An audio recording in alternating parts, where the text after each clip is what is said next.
Hello, this is Michael Tracy, and this video is going to look at the following major problems with Krakauer's account of Andy Harris mistakenly turning up Krakauer's oxygen while waiting to descend the Hillary step. Number 1, Krakauer's initial account has him run out of oxygen first. Then he decides to wait, and only later does Andy Harris show up. Number 2, Krakauer claims to have left his mask on when asking Harris to turn the oxygen off, which is contrary to his other accounts of people pulling their masks down to have even basic conversations. Number 3, that Krakauer claims to have left his mask on even though he thought it was not providing any gas, when just the night before, he said how he hated the mask, it made him claustrophobic, and he refused to even wear it on a low flow, which would have greatly helped him rest. Number 4, that Krakauer claims he could not hear the rather loud hissing sound of 4 sea level liters per minute escaping the oxygen system because of a, quote, roaring wind, but Krakauer reports numerous conversations with people over this same roaring wind. Number 5, that Krakauer didn't even bother to glance down at the flow indicator, which would have clearly shown that oxygen was still flowing when he reported his head had cleared and he was feeling less tired. Number 6, that Krakauer, who had checked his oxygen gauge at the summit and was very worried about the level of oxygen, then had to not check the gauge, nor ask Andy Harris to check it until after he ran out of oxygen. This had Krakauer sitting there waiting and not bothering to check on the one thing that Krakauer claimed he was critically concerned about at that time. Number 7, that Krakauer's new 2025 version has removed Krakauer's regulator while his oxygen bottle is still in his backpack. A near impossibility and a clear indication that the event was fabricated. Number 8, that Krakauer has a long history of admittedly false memory, banging pots and pans together, talking with Andy Harris above South Cole. He has admittedly fabricated portions of his book, The Montenegrins Running Out of Fixed Ropes, and he has admittedly made numerous other mistakes which he claims were not deliberate. And finally, number 9, that Krakauer had a chance to rebut my arguments about him running out of oxygen, and he falsely stated that his initial account agreed with the version in his book, a blatantly false statement. He also completely ignored the fact that there was a flow indicator on his oxygen system, and he failed to provide any explanation for the bizarre sequence of events, leaving his mask on to ask someone to turn the oxygen off, and not discussing the issue with either Michael Groom or Rob Hall as they passed by. I'll deal with Krakauer's main rebuttal first, as it is the easiest and makes it clear that Krakauer is just making stuff up. Krakauer argues that Michael Groom's observation just prior to them departing South Summit that Krakauer's oxygen was set to 4 liters per minute confirms his account that Andy Harris accidentally turned his oxygen up. But it does no such thing. To understand what actually happened, we need some further analysis of the events at South Summit on the descent. In Krakauer's 1997 book, he notes that he, quote, grabbed what he claimed was a new bottle from the stash of oxygen and headed down from South Summit. 15 pages later, he mentions that he was also carrying an empty bottle, thus he descended from South Summit with 2 oxygen bottles in his backpack. In 2025, the story changes, and Groom handed him the bottle, and Krakauer hands back the bottle that Groom had earlier given to Krakauer. In Groom's account, this matches up as to Groom handing Krakauer the bottle, but Groom makes no mention of Krakauer handing any bottle back. Groom had picked up that bottle around 12 p.m., so it would have been a little less than 1/2 full at that point.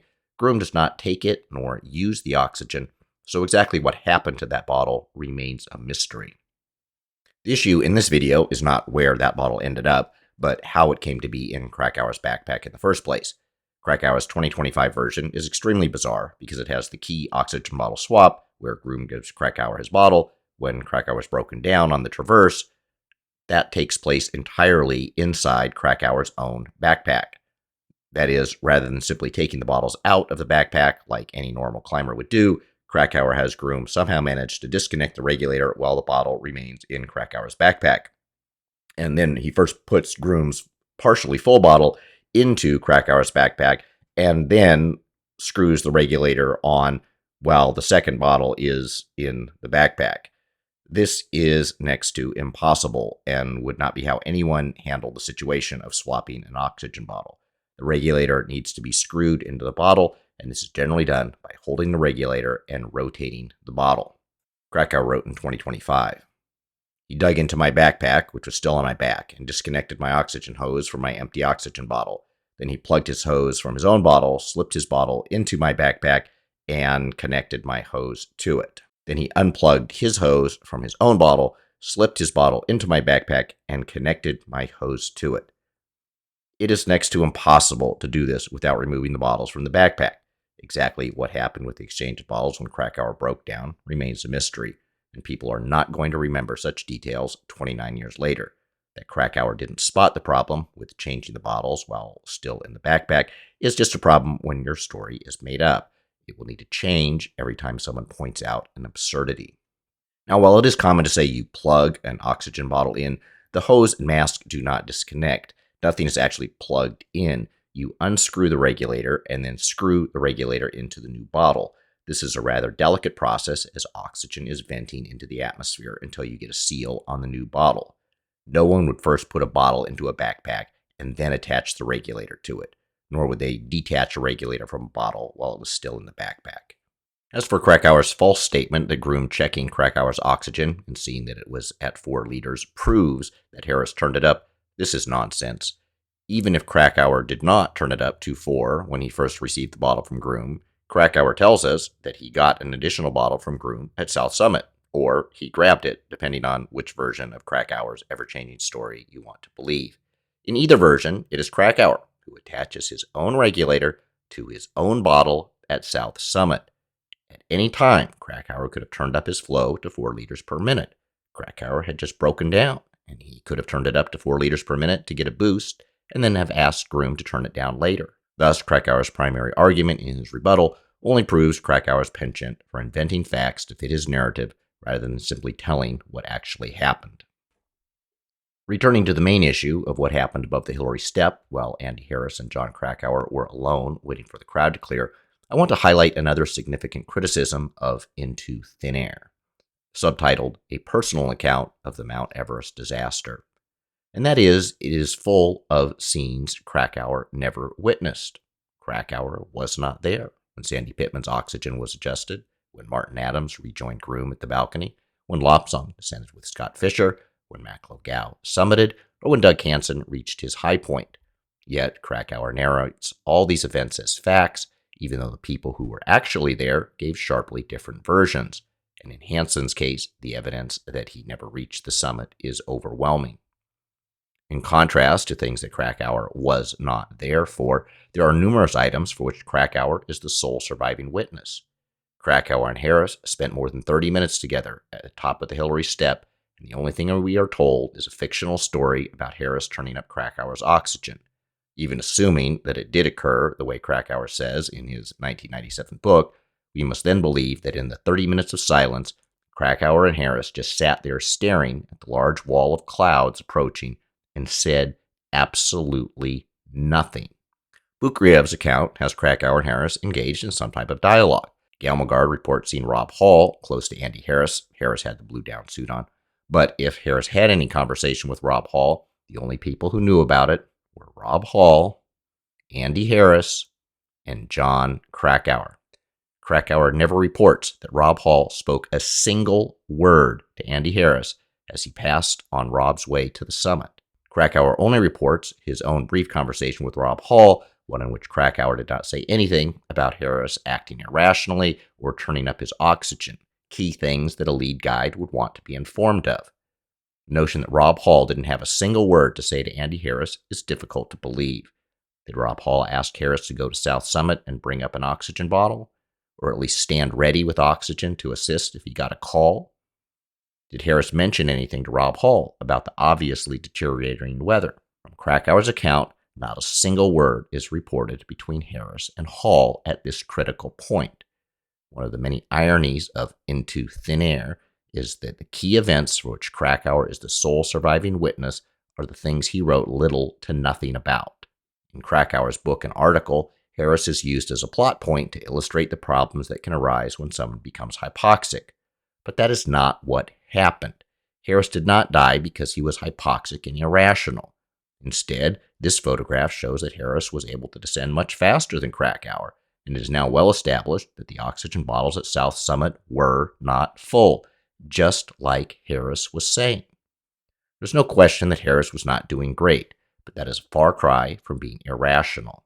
It appears that Harris was fully aware of what he was doing, and he made a conscientious decision to assist Rob Hall, even though this decision would ultimately cost him his life. Whether Rob Hall had asked him to wait at South Summit remains a mystery. To understand the issue about Harris allegedly turning up Krakauer's oxygen, you need to understand a little bit about the Russian oxygen system.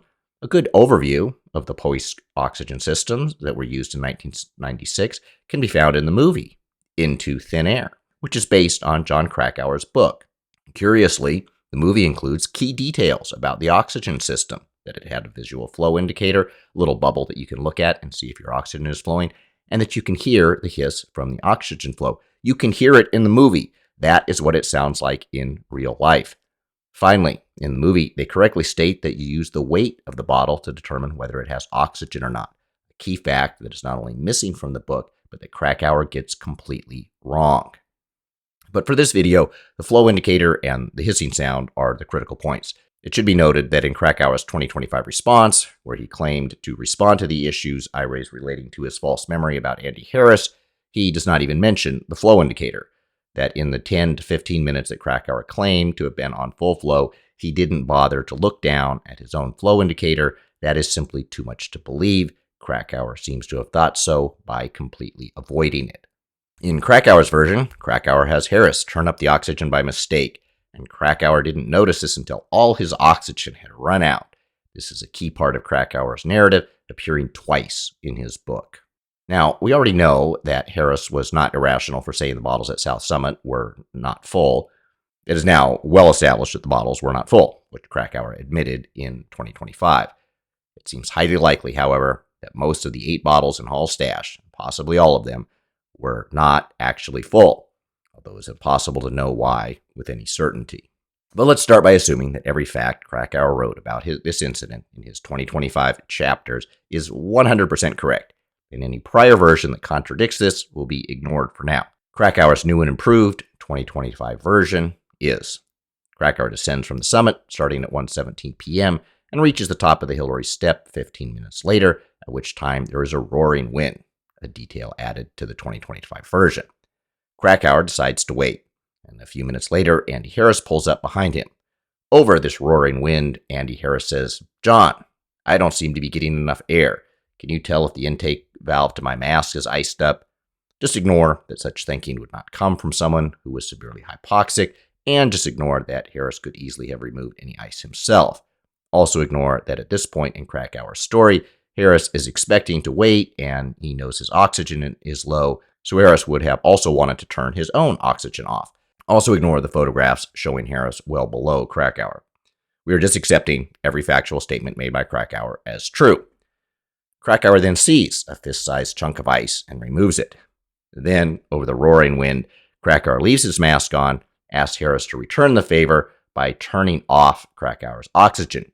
Just ignore that Krakauer reports that other people, notably Scott Fisher, pulled their masks down to greet him as they were coming up the mountain, but just accept that Krakauer would leave his mask on to ask someone to turn the oxygen off, and that person could reasonably make out what they were asking for and would not say, "Hey, John, I can't hear you with your mask on over this roaring wind." Just go with the willful suspension of disbelief. Turning the oxygen off would involve Krakauer turning his back to Harris so that Harris could access the regulator. Harris then mistakenly turns up the oxygen, not off. Krakauer then leaves his mask on, despite Krakauer having told us that the day prior he could not stand having the mask on, and even though he should have left the mask on the night before with low oxygen flow so he could rest, he opted not to use the mask because he couldn't stand wearing it, even when oxygen was flowing. But despite hating wearing the mask, and Krakauer now thinking the mask is worthless, Krakauer leaves it on and starts to feel much better. And although his oxygen system has a flow indicator that he could just look down at and verify that the oxygen was indeed turned off, Krakauer doesn't bother looking at that. In addition, because of the roaring wind, Krakauer can't hear the rather loud hissing sound that 4 sea level liters per minute of oxygen makes exiting the tubes of the mask. After about 10 minutes of feeling better, Krakauer suddenly feels worse and realizes now he has truly run out of oxygen, and then he promptly removes what he calls the, quote, now useless mask. Despite this rather serious mistake, Once Krakauer has his mask off and can easily communicate with Harris, at no point did Krakauer ever say he talked to Harris about it, nor does Krakauer mention it to Michael Groom, as Groom passed, nor did he mention it to Rob Hall, as Rob Hall passed. So even accepting Krakauer's version is true, there are numerous problems with the story. And that version is not his first version. The first version of Krakauer running out of oxygen comes from his May 20th, 1996 interview with Outside Online, just over a week after the disaster. Krakauer tells his own story as, "By the time I got to the Hillary step, I got there just in time for the major traffic jam, and my oxygen ran out at the top of the Hillary step, and I had to wait there. I didn't want to try to weave my way through the crowd without oxygen because I was so dizzy. I didn't want to fall and blow it, so I just waited." That is, Krakauer's oxygen runs out at the top of the step, and then he decides not to descend. He says he was dizzy. He explains that the reason he didn't want to descend is that his oxygen had already run out and he didn't want to fall as he tried to pass through the crowd. This is quite clear. His oxygen ran out, and then he made the decision to wait because that decision to wait was based on his oxygen being out and him feeling dizzy. Then in the 1996 article, there is the first mention of the Andy Harris story. That version is clear that Krakauer runs into the traffic jam and decides to wait it out. At that point, Krakauer still has oxygen, and only later does Harris pull up, at which time he asks Harris to turn his oxygen off with no explanation as to why he waited for Harris to come to turn off this critically precious resource. Then a slightly different version appears in the 1997 book, which you can read here. While the article and two versions in the book are compatible, the May 20th interview is not. Krakauer disagrees with this. "Tracy is wrong. There are two accounts describing this incident in my book. One account is in Chapter 1, the other is in Chapter 13. Neither of these accounts contradict one another or the account I provided in the Outside Online interview." You can read the interview yourself. It is linked in the description. I quoted the relevant section above. It is clear that Krakauer's oxygen ran out first, and only then did he decide to wait in the May 20 interview. In the subsequent versions, he first decides to wait and then runs out of oxygen because of Harris's alleged mistake. You should note that in the 2025 version, the event is now deemed to have little relevance to the overall story, although it appeared twice in Krakauer's book, occupying almost a page of text in total. The event was clearly relevant to Krakauer's false assessment that Harris was hypoxic and irrational. It also directly led to Krakauer running out of oxygen on the traverse below the Hillary step and needing to be rescued by a groom. Had Krakauer's story been accurate, the 10 minutes of oxygen at full flow would have been 20 minutes of oxygen at half flow and would have been just enough for Krakauer to have it turned back on when the step cleared and to hurry over to South Summit. That would take about 20 minutes if he was moving quickly. That Krakauer has now admitted it had, quote, "little or no bearing on what happened on May 10th is difficult to reconcile with him honestly believing his own ever-changing story." Now let's look at the numerous additional problems. When you have your mask on, it is difficult to communicate beyond basic grunts and yeses and nos, which are matched with the corresponding shaking of the head. If you have something important to say to someone, you pull your mask down and say it. That is the first problem with Krakauer's story. He left his mask on to ask Harris to turn off the oxygen and then left it on when he thought the oxygen was off. But perhaps Krakauer just liked wearing masks. Nope. Page 197. This is just a couple days earlier when Krakauer has to use the mask to rest, and he is too claustrophobic and opts not to use it, even though this will greatly reduce his ability to get some rest in the critical period prior to the summit push. I tried to heed Rob's advice, but my latent claustrophobia prevailed. When I clamped the mask over my nose and mouth, I kept imagining that it was suffocating me. So after a miserable hour, I took it off and spent the rest of the night without gas, breathlessly flopping and fidgeting, checking my watch every 20 minutes to see if it was time to get up yet. But perhaps Krakauer's claustrophobia was cured by reaching the summit of Mount Everest. Nope. Krakauer removes the mask after he ran out of oxygen, calling it useless, with no explanation, for why he would leave it on when he thought it was a useless mask. Below the balcony, Krakauer again runs out of oxygen. At this point, he writes, "And now the gas was gone. I pulled the mask from my face, left it hanging around my neck, and pressed onward." Krakauer leaving what he thought was a useless mask on is but one of the many problems with Krakauer's story. Next is the problem that gas exiting a Russian oxygen system at 4 liters per minute makes a very loud hissing sound. If you watch the 1997 movie Into Thin Air, you can hear it when they demonstrate the oxygen system. While that part of the movie appeared nowhere in the book, Krakauer explains this problem in his 2025 article, noting, "I was hunkered down on the crest of the summit ridge, being buffeted by roaring wind that was more than loud enough to drown out the sound of oxygen flowing into my mask, regardless of how loudly the gas was hissing. Additionally, I was wearing 3 layers of insulation over my ears that muffled the hiss even further: a thin balaclava, a heavy wool hat, and the 2-inch thick down hood of my one-piece high-altitude suit. I climbed Everest. You can hear the oxygen flow even when there is wind, and there is nearly always wind on Everest." More curious is that Krakauer had several conversations with people over this roaring wind and was able to hear other people's conversations as well. Later, he is able to yell over to Andy Harris when Krakauer had broken down more than 100 feet from South Summit. Krakauer was still wearing the 3 layers of insulation and yet was able to yell back and forth with Andy Harris over the roaring wind. Krakauer's version required he sit there with a mask on that he thought was useless when he hated wearing masks, and did not hear the loud hiss over the roaring wind, which only drowned out hissing sounds but let normal conversation take place. Then he had to not bother to look down to check the flow indicator, all while ignoring the fact that he started to feel phenomenally better. The other problem is that the photos Krakauer took showing Harris in front of him, waiting at the top of the Hillary step.